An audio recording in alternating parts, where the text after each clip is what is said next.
Who's seen Finding Nemo? It's standing in front of this luminaries. It's like standing in front of a room full of sort of post-presentation stress disorder people. And there's a wonderful bit in Finding Nemo where the sharks are all looking and there's hi. I feel a bit like that. So, Analysts Anonymous here. So I've got precisely 10 minutes to tell you which countries are going to make the most headlines in Africa. I'm going to hit start on that because that's my timer. A few initial thoughts just to kind of set the context. The country can't actually make headlines, only people can for a start. It's like a bank, it can't actually rob itself, it's just a building. So what I actually thought about was key people. They're the insiders, the people who do the whole pestillo bit, politics, economics, security, technology, environment, legal or organisation, all that good stuff. And the outsiders, the agenda shapers, which arguably are people in this room, members from oil companies or consultancies who go in and help shape a country's agenda, along with the insiders as well. And from our perspective, of course, what that means, you need to understand who the key players are and how they actually interact. And we heard that this afternoon when Alex was talking from Chatham House earlier on. And of course, if you think about it, Africa is not a country, it's a continent. 54 independent countries. Actually trying to work out how many there were was a bit of a challenge. We actually came up, there were 55 states which are internationally recognised and members of either the African Union or the UN, or both at the same time. And I think there's 54 is what we came up with, which of course means I've only got 600 seconds to try and crank through that. And given the time pressures today, that's really sort of my conclusion at the moment. So it is going to be a bit of a rush. So we're going to whiz around the African bazaars. Okay, just set a few bits of context. We've actually spent $500 billion in terms of direct financial aid into Africa, but it's actually still saddled with debts. It's still got corruption up the yin-yang, and it's chock full of high-fatality diseases. Those aren't high-fatality diseases, those are in fact countries in Africa. But if you want to set those in context, those countries in Africa actually represent 9 out of the 10 poorest countries in the entire world. And if you see the figures in the brackets afterwards, those are actually annual incomes. So the poor old DRC, if you're an average citizen, if there is such a thing in the Democratic Republic of Congo, you're living on slightly less than $1 a day, which frankly isn't a whole heap when you think about the reserves they've got there. 10th from bottom was Afghanistan, so at least the bottom 9 are in good company. And of course, if you want a fairly brutal statistic, the AIDS actually wipes out about 3,000 people every day. So that's 9/11 every single day in Africa, which means about 1,500 people have died of AIDS since the delegates arrived here this morning. And of course, the diseases I showed there on the slide are endemic. They're still there. And despite $500 billion worth of aid, they ain't going anywhere. Unfortunately, of course, in terms of the context of this talk, this is actually pretty much old news. People have compassion fatigue. They don't really care about dying Africans. So in terms of the weather forecast, the Arab Spring, if you actually look at what happened in Tunisia and then spread across into Libya and Egypt, I decided to sort of grab some headlines over recent days to set in context the fact things are still moving, things are still happening, things are still creating headlines there. Once the Arab Spring actually took place in Tunisia, Ennahda finally got in. They're actually a Muslim Brotherhood derivative. And at the same time, the Muslim Brotherhood then got in Egypt. The Muslim Brotherhood then got thrown out of Egypt. The Muslim Brotherhood have now been thrown out of Libya. So the experiment of using Islamist governments hasn't gone too well for them. And Rashad Ghannouchi, who is the Prime Minister, who was in fact pro-Tunisian Salafist, is now not quite pro-Tunisian Salafist because the Americans aren't very happy that he was pro-Tunisian Salafist. So he's now taking a much more centrist position, which from terms of headlines means it's actually quite boring over there. In terms of Libya, well, we've been tracking Libya quite a lot recently. We've just come back from a trip out there. And again, to set the context, the airport's under attack from RPGs. People keep getting kidnapped. The last Prime Minister, we sent people out there because there was imminent talk of a coup taking place. We sent some people out to go and look. When they came back, there was an immediate coup after we left the country. I'm not quite sure the two things are linked, but I'd like to think they were. But at the end of the day, the whole place is still mired in politics. There's still the problems of Syronesian secession. But at the end of the day, Libya is what it is, and it will eventually settle down. But the last time you saw a Libyan headline, other than when the SEALs took the North Korean flag tanker, pretty rare. So Libya, not much.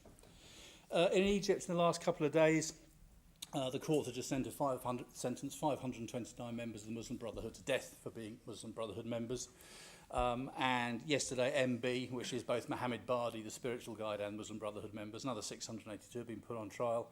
And then while I was at lunch today, a thing blipped up on my phone that says General Sisi has just resigned from his positions, which of course now puts him firmly in the running to be the next president of Egypt. So it's a foregone conclusion that Egypt's experiment with civilian premiers, of course, Mohamed Morsi was the first one for 50 odd years, has now ceased, and General Sisi will be put back in, and somebody will rather breathily sing Happy Birthday, Mr. President, to him, no doubt.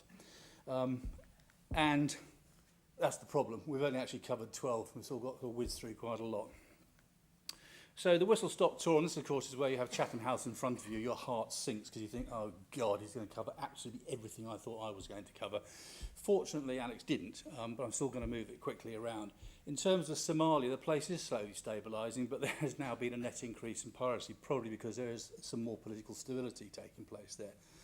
Kenya post-Westgate, we've been tracking the rise of Al-Shabaab. They've come right back in. They're formally affiliated to Al-Qaeda now. There is a major problem there. It's a growing problem, and with the influx of IOCs into Kenya, that problem is only going to get worse. Mozambique, Alex touched on. I'm not going to batter you to death with it. Elections are coming up. We know who's taking over. And similarly in Tanzania, the actual security is underwritten by Jakaya Kikwete and his party. That's going to stay stable. Not many headlines there, I don't think. Gabon, we just come back from a trip out there. Ali Bongo is still pretty firmly in power. There are manoeuvrings. Pascaline Bongo is not too keen on what he's doing out there. And Jean Ping looks like he's trying to coalesce the opposition around him. He was the former secretary of the AU. But again, we don't think anything significant is going to happen there in pure political terms, and by definition in headline terms. Central African Republic, we're currently working with a charity to gather more accurate information on what's happening there. Unfortunately, you won't ever see this on the front page, the fact there are in fact people still being massacred there, and there are still hand-wringing taking place in the various international organisations, NGOs and the UN saying, oh, woe is us, why can't we stop these things happening? So who is going to be the headline saga for 2014? Well, in my capacity as me, I still think it's going to be Nigeria. I don't think, for me, there can be any doubt on that. If you look at it in the round, there are simply so many things taking place. It's like the perfect storm of news for us. We just came back on the 24th. One of my business partners, Hamish, came back, and they are genuinely worried about the north and the south both destabilising at the same time. In the north with Boko Haram, there was a massacre yesterday, another one with suicide bombers, and MEND are starting to become resurgent in the south as well. They're not the divide and rule in the sense somebody's going to actually take over the villa and run the country, but there might be the intent to create so much chaos that the next presidential election is mired in further disruption.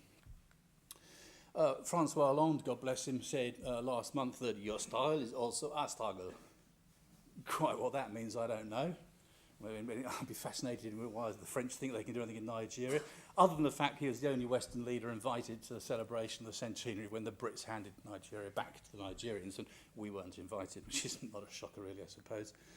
The French military intervention in Mali and the Central African Republic really hasn't done much good to anybody, but it did underscore the fact Africa hasn't actually set up a permanent Pan-African security force.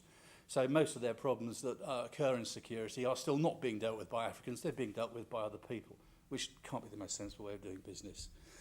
And of course, we've been tracking Boko Haram in Nigeria. They're very, very active. They have gone cross-border. Alex mentioned earlier on he didn't think the problem was going to be too huge. I would agree it's not going to be huge, but it's still significant. They've been over into Cameroon, and we track them actually travelling down inside Cameroon, taking over villages and causing disruption to certain other companies' supply chains. So Boko Haram, definitely a problem. And of course, there might be the impact in the south because of the activity of MEND and of course the piracy alluded to earlier on, which could impact on Western strategic energy security interests. Nigeria is still, of course, the largest African oil producer. Just slightly lower volumes in Iraq. Iraq's coming in about 2.5, 2.8 million, and EIA statistics for last year was 2.3 million for Nigeria. So pretty significant at that stage. In terms of politics and what I call plankton, as soon as Goodluck Jonathan announced that he was coming up for election, he immediately put 31 blocks on the auction block, which is a pretty standard Nigerian tactic. There's going to be a huge amount of horse trading, a huge amount of backdoor deals taking place, and apparently the oil auctions are going to be fully transparent, which will be challenging, I think. I noted today at 15:34, though, Seeking Alpha reported that Tullow Oil has in fact broken new ground. They have just agreed to disclose all their payments for projects. I've got 1 minute left. All their payments for projects, which means all other 26 European countries who've signed up to that, they're going to have to declare how much they're spending. That, I think, will be fascinating. There are major moves around the Shell stakes on the various OMLs. NPDC are suffering at the moment. I mentioned the horse trading, and the petroleum industry bill, otherwise known as the practically impossible, is still sloshing around out there with all the IOCs hating it because they don't think they're going to make enough money out of it. Andrew Yakuba, who's the MD, yesterday announced that they lost 109 million barrels in 2013. If he's going to announce that's how much he's declared he's lost, imagine how much they really have lost. And of course, yesterday Shell declared force majeure because they've got a leak in its pipeline. Well, I think it's a bit more significant, the leak in the pipeline. They're basically having a huge spill every time, and they've got huge bunkering problems, as we all know. This I'll whip through because I literally have 1 minute left. The dismissal of the central bank governor has caused huge ructions across the Western financial markets and Western financial companies as well, because it's generally accepted that Sanusi Lamido was a very good, safe pair of hands, and therefore to dismiss him for entirely spurious reasons was seen as excessive interference by politicians. But also it was seen as an attempt to remove somebody who was actually actively investigating some highly dubious transactions, both at national level and also with various companies. And I'll just leave you a couple of seconds with some quotes there just for you to read at the top. I think Lamido is potentially tilting at a political role in the future. But also I think he's setting himself up for a fall by turning around and saying, how many of them can they kill? Well, the track record is not exactly outstanding on that basis. The relevance, as far as I'm concerned, is Lamido actually comes from an extremely important royal family in the north of Nigeria. President Goodluck Jonathan actually desperately needs northern power brokers to help support his bid for the presidency next year. So you can't actually ignore or sideline Lamido. He's just too important for that. He's therefore a risk. And Lamido actually said that. So, final thoughts, 30 seconds left. Politics in Nigeria, there's going to be upcoming elections, it's going to be frantic. The economy, the impact of the oil revenue, the bunkering, it's hurting them. They're losing millions upon billions upon dollars per month. The environment is trashed in the south, in the Delta. We've just come back from a trip there, and it's not a pretty sight. The legal implications of the practically impossible bill is going to be fascinating to see how that plays out. In organisational terms, hugely fragile government at the moment. Technological, we're not actually sure whether an NPC can actually manage its upstream value chain at the moment. And security in terms of Boko Haram and MEND splitting the country, creating chaos, we think that's going to cause headlines as well.